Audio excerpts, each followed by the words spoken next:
penitentiary is filled with crazy-ass characters, as you can imagine. These are the hardest, craziest, fucking downest motherfuckers from every county.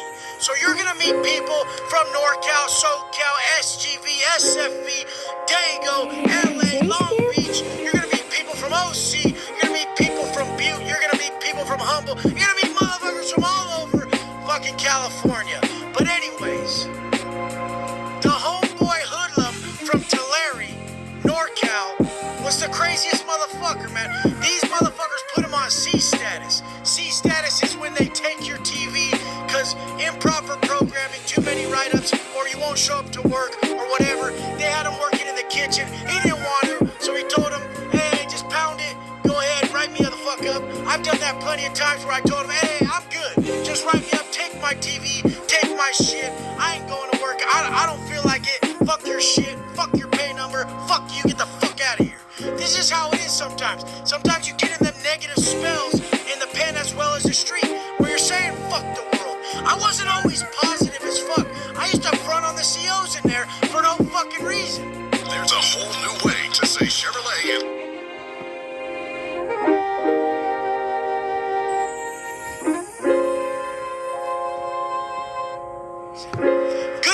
I'd be like, hey man, this ain't you, man.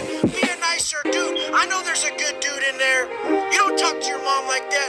Be a fucking solid motherfucker. Be real. And I just get myself in situations because I'd be acting on emotions and shit when I know people aren't like that. But this cat hoodlum from Tulare County, one time they took his TV out of his cell when he came back, and we saw it in the fucking counselor's office. So he went to the counselor's office, he picked the lock, he took his TV back, and he was sitting in his cell when the COs rolled up, just clicking his shit away, like, oh, what's up? Yeah, I got my shit back full. And we were waiting, we were busting up. That was one of the funniest shit I ever fucking seen. The whole time I was in the pen, these cops were even laughing. They're like, you really went in there and took your shit back? He's like, yeah, fuck yeah, I did.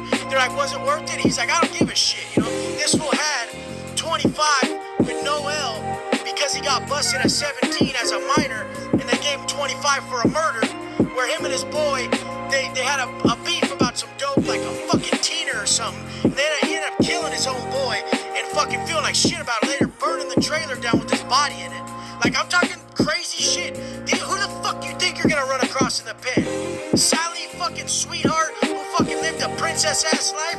Motherfucker, this shit ain't like that. These are fools doing 25. I come in with 10, all with my chest pumped out like I'm somebody, and I go up to the first one, oh, how much time you doing? How much time you doing, dog? And the fool tell you 125 years. You don't get away with shit. And everybody who's always on this violent tip, they're thinking they're gonna go blast somebody. They're thinking they're gonna go handle business. Motherfucker, if you ain't already done it and you're 40 years old, you're just talking, man. Literally, you're just talking. Because by the time I was 25, I put in work on the streets and in the pen many fucking times in many ways that I shouldn't even be out here today. So I'm blessed I am. And that's why I want to tell people to pump their motherfucking brakes and not be putting themselves in a position they can't handle.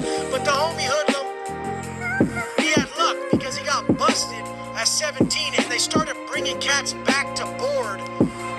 They got busted as a minor. They got 25 without the L. They started bringing them back to board when they did half their time.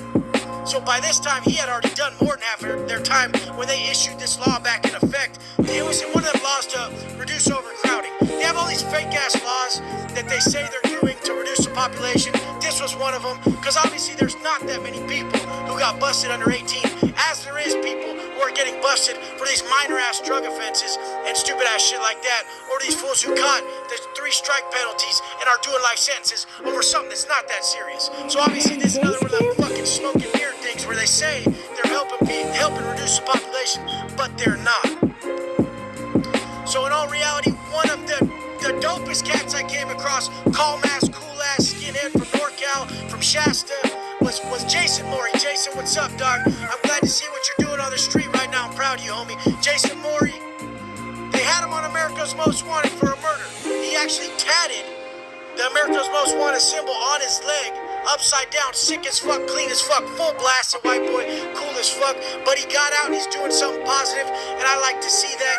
He was memorable as fuck because he had solid demeanor. And then I still see him as only one of the white boys out today that I know who went straight positive with it and did a stretch.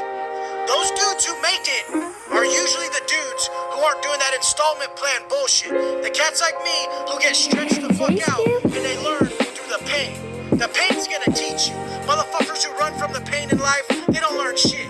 That simple ass, spoiled ass motherfucker ain't gonna learn shit about life, getting his damn way too much. In all reality, I think it's harder for people like that to get far in life because their perspective is just miscued.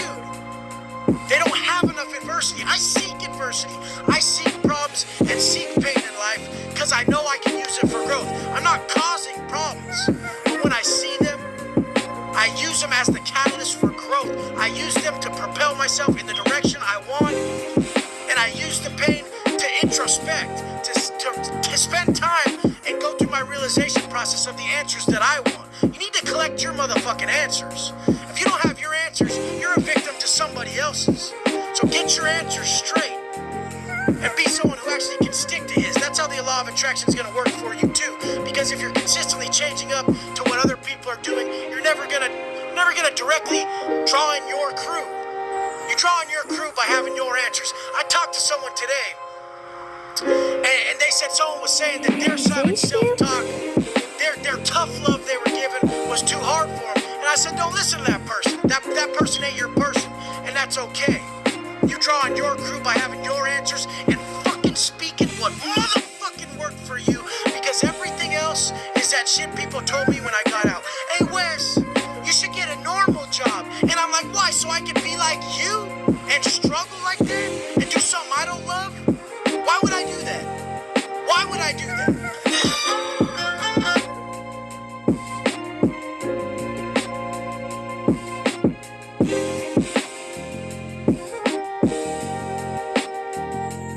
If you want to be a man of purpose, you got to know you have a higher purpose. And everybody can do that. Your purpose could simply be that you work a normal job and you want to be a great father and you want to be a great role model. That's an awesome purpose. That's dope.